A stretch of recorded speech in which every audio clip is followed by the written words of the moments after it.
Para o Brasil seria bastante ruim.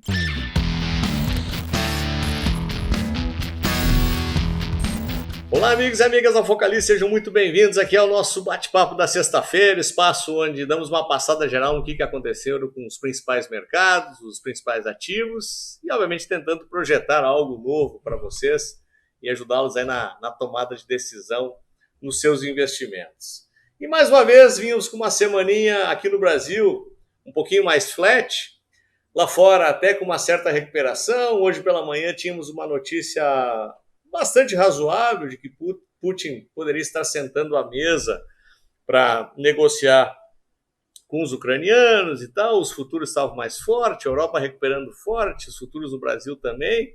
Então, foi aquela abertura que a gente chama aqui no mercado de abertura até relativamente tranquila, né? Os ativos voltando a subir, as commodities, principalmente petróleo, também dando uma recuada. Na semana chegou batendo no pico em $140, agora voltou para a faixa de 110. Minério também tinha dado uma subida, agora deu uma aliviada.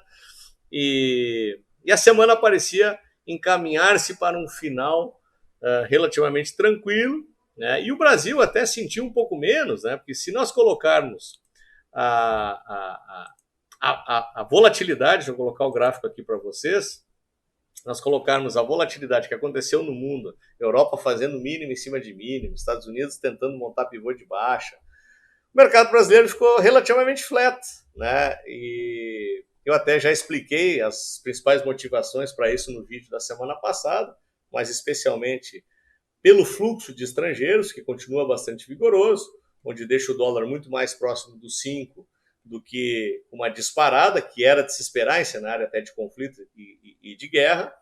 E a nossa bolsa ficou com uma volatilidade relativamente baixa, e quando começou a recuperação lá fora, pegamos o mesmo embalo e vínhamos aqui na mesma atuada.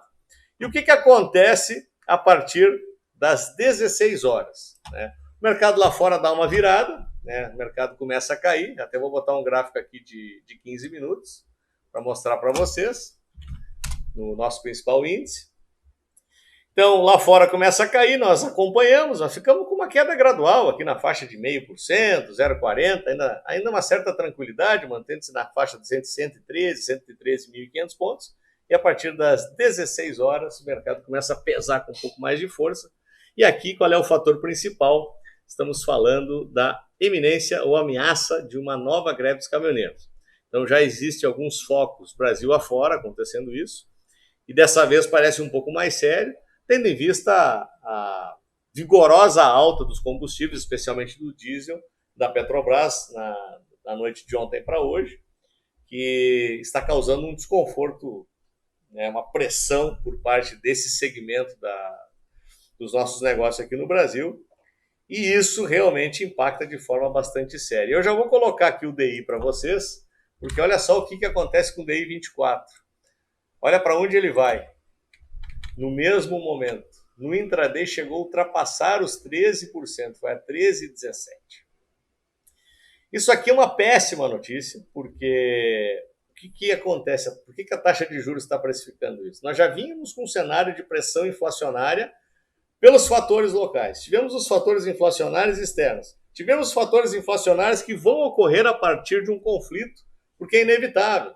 Né? As cadeias de suprimento internacional vão sentir, as commodities estão explodindo, vai faltar provavelmente commodities agrícolas, porque o trigo, por exemplo, a Ucrânia produz 30% do trigo mundial. Existe um gás que é só produzido na Ucrânia, que é no pré-processo de produção de semicondutores, que são usados na maior parte hoje da indústria mundial. Semicondutores já foi um problema durante a pandemia. A partir da falta desse gás ucraniano, eu não preciso nem dizer o que está por vir nesse caso. O fato é que esse cenário inflacionário acaba pressionando inevitavelmente a taxa de juros. Quando esperávamos que pudesse parar nos 12, conforme a própria previsão do BC, estava precificando isso aqui no nosso mercado. E agora, com essa piora da expectativa inflacionária, conflito, tudo mais que a gente está vendo agora, a gasolina, diesel, os combustíveis de uma forma geral explodindo, olha só o que acontece aqui, ultrapassa os 13,17. Agora no final estamos fechando aqui o pregão na faixa dos 13. O que realmente é bastante alto, é bastante significativo. E juros nesse patamar, hoje encontramos na plataforma CDBs com IPCA mais 7,5%, prés próximos de 15% ao ano, crédito privado também, que considerando uma inflação entre 10% e 11%, nós estamos falando de uma renda fixa, sem risco algum, pagando 16%, 17%, 18%. É uma competição bastante séria em relação a ativos de risco, né? Então, boa parte da decisão do investidor, ele começa a olhar para o quadro e diz, para que eu vou tomar risco no mercado de bolsa, no mercado de fundo imobiliário, outro tipos de ativo que tem um pouco mais de volatilidade, se eu estou garantindo aqui 16%, 17%. Então, isso também acaba puxando um pouco mais de pressão. Vou colocar o gráfico do Ibov aqui para vocês novamente.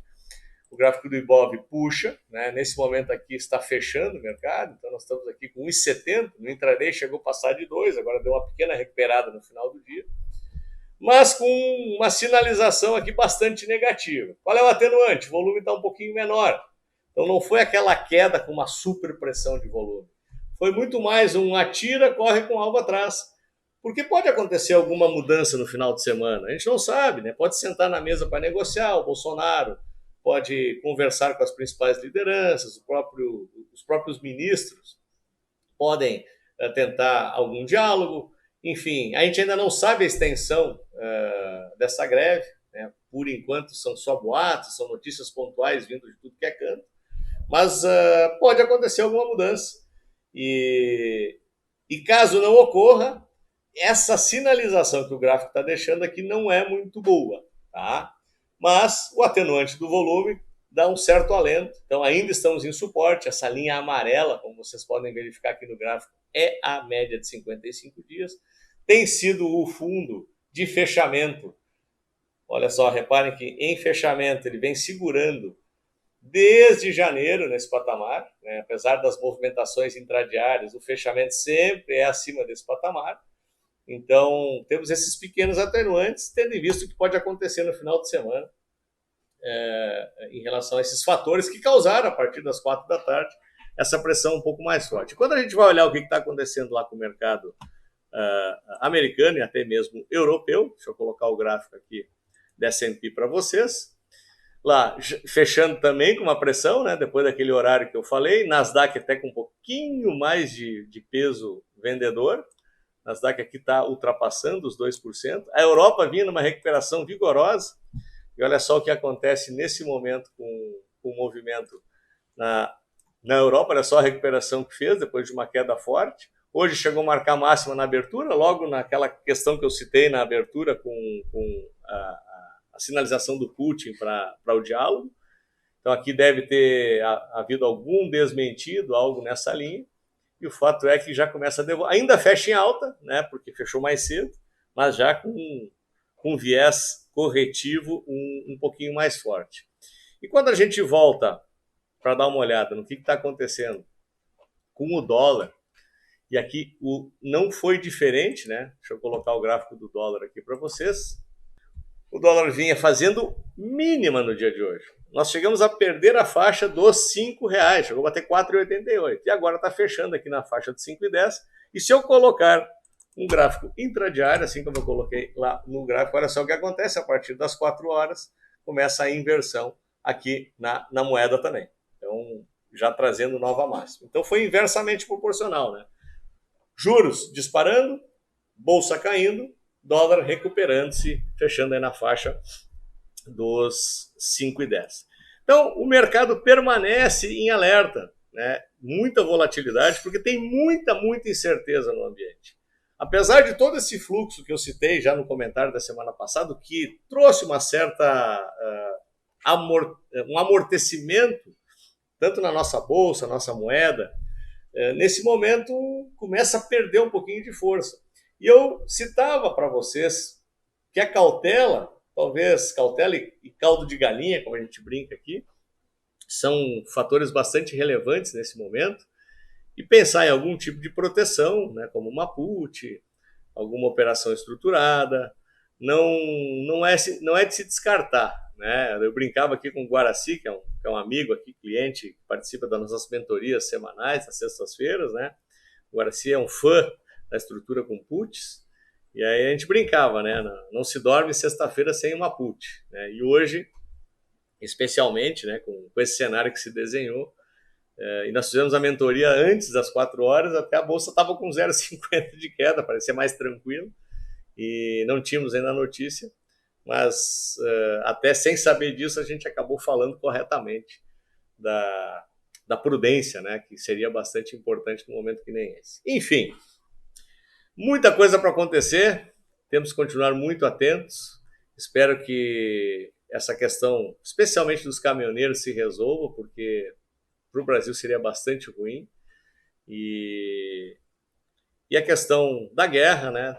Eu mantenha o mesmo pensamento da semana passada. Espero que não migre para a insanidade, ninguém faça loucura nenhuma e que o mundo permaneça um lugar ainda habitável, né? Mas eu acho que ninguém vai fazer nada de insano, né? E a gente vai continuar bem. Espero que tenham gostado. Se gostaram, dão o seu like, assinem aí nossos canais e tenham todos um ótimo final de semana, um bom descanso e quero vê-los no nosso próximo vídeo. Até lá!